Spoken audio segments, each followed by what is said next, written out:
Let's take a look at the S&P 500 as we get ready to trade November week 4, the week of Thanksgiving. Now, we had some interesting action on Friday, a mixed bag of things that might have looked a little bearish, but I got to tell you, under the surface, I think it's really bullish.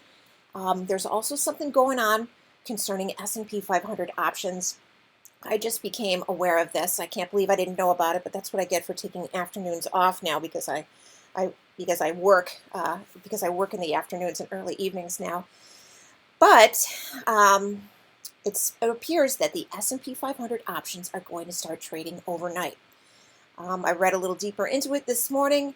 It seems they are going to start trading at 8:15 Eastern time each night, Monday through, I guess, Sunday through Thursday night. So they're not going to trade on Friday or Saturday night. So Sunday through Thursday night, 8:15 Eastern. Let's see how this affects us as a trading vehicle. Let's see if this makes our trading vehicle even more profitable for us, or if it makes it more of a negative, and we need to finally put S&P 500 to bed and maybe move on to trading something else. I hate to say that, but sometimes it's a blessing and a curse to be trading those options overnight.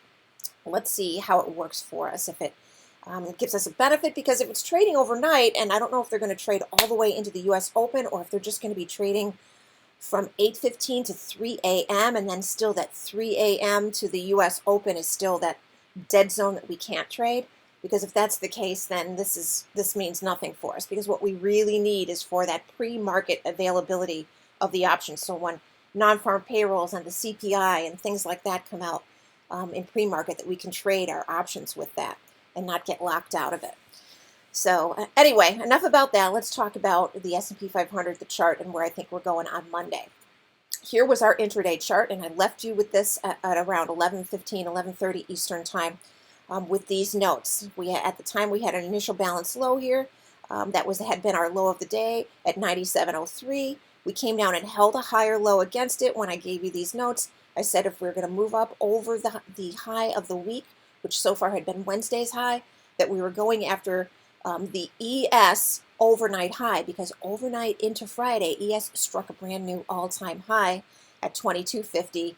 Add that about 5-point spread that we have right now between ES and S&P, that would take us to about 2750 on the S&P. So I said if we could break out over Wednesday's high, making a new high for the week, we'd go after 2750. Unfortunately, though, this was all we ended up doing, and this happened about 10 or 15 minutes after I left the screen on Friday. We made a new high for the week, but it was just a look above and fail.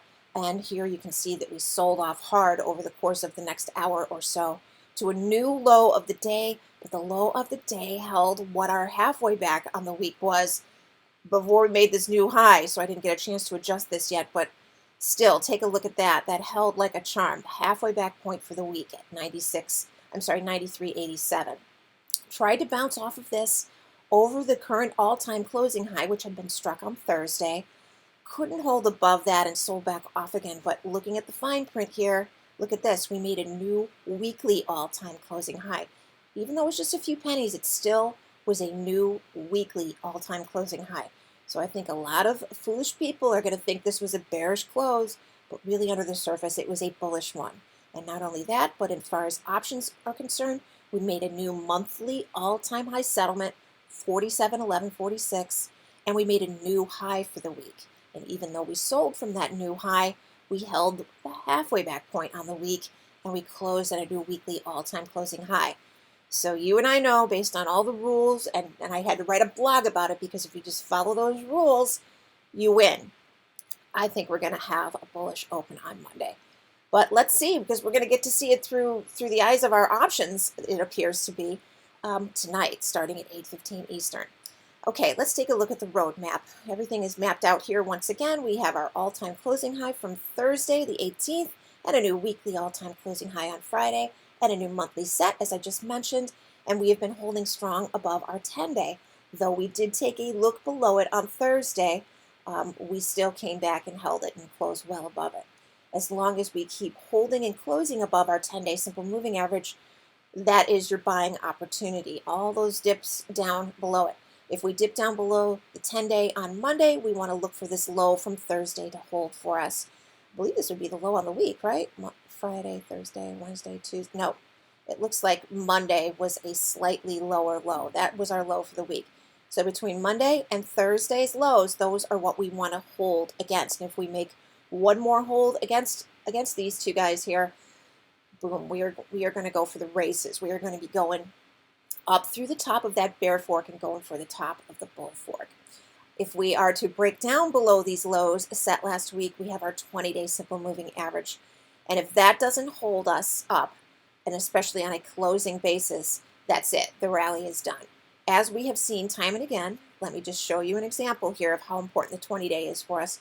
Here was our all-time high that we set in September, broke down and closed below the 10-day, then kind of vacillated between the two SMAs the next day, and then finally the second day after closing below the 10-day. So this was one close, two closes. After two closes in a row below the 10-day, we flushed down below the 20-day, and after that, there was no getting back above that 20-day, and we just rolled over and sold off all the way down here to what was our October low at the time. Okay, so that's how important the 20-day is.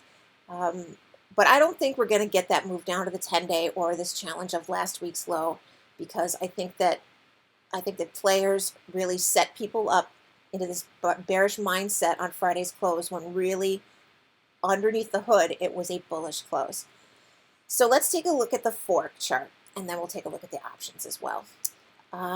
So what we've been doing is we've kind of been dancing back and forth with the top of the bear fork. We tried to make a move above it on Tuesday and on Thursday. We almost closed above it on Thursday, our new all-time closing high, but didn't quite close above it. On Friday, though, we opened above it, but we flushed back down. But yet that close was a new weekly all-time closing high and a close above that 25% mark on the year as well. So I think what we've got to do on Monday is open above the bear fork and just go and not make any more moves back below it intraday. I think if that sets up, that is your confirmation that we are going towards the top of the bull fork. And right now, as of Monday, that's at the 47.78 and rising. So if we're going to be going towards the top of this fork, it means we're going towards 4,800 next. Because as this rises over 47.80, we know we've got the 80 handle roll kicking in again. But first, we need to go resolve the ES overnight high from coming into Friday's open. That'll take us to 27.50. Then we got to get through 47.35 or so, and then we got to climb the wall of worry at 47.50, and that always happens to us. We always end up struggling at that 50 mark. If we just blast right on through 47.50, then it's all systems go towards 4,800 by way of following the top of this bull fork. Okay, so that's my opinion on that. Let's take a look at the options and wrap this video up. Your volume leader on the put side were the 46.50 puts. If you got into these and we come out of the gate rallying on Monday, you need to come up to a higher strike and short against that and just sit back and forget you have that stuff for the rest of the week, because as long as we don't come back down again towards your short strike, then you've hedged yourself out of those long puts and you don't have to worry about them anymore. Over on the call side, the volume leader were the 47.50s, and over 7,000 of those moved. Basically the whole of the open interest. So either this was everybody taking this off the table, or everybody piling in and like doubling down on that, on those 47.50s. And if we race up towards 47.50 and fail around 47.35, you can always come in and short the 47.40s or 45s against them and hedge yourself out of that position as well.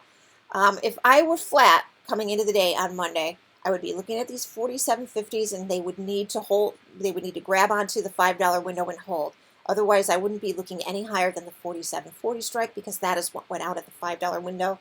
I was calling out the 47.35s, and I'm long those in another account that I don't have up here right now, and in a couple of other accounts.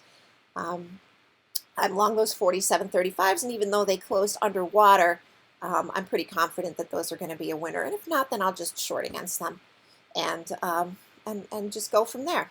Okay, that's it. I hope that all made sense. If you have any questions about what I just said on the options, just send me a direct message in the private Twitter account. Have a great rest of your Sunday, and as always, good luck and good trading.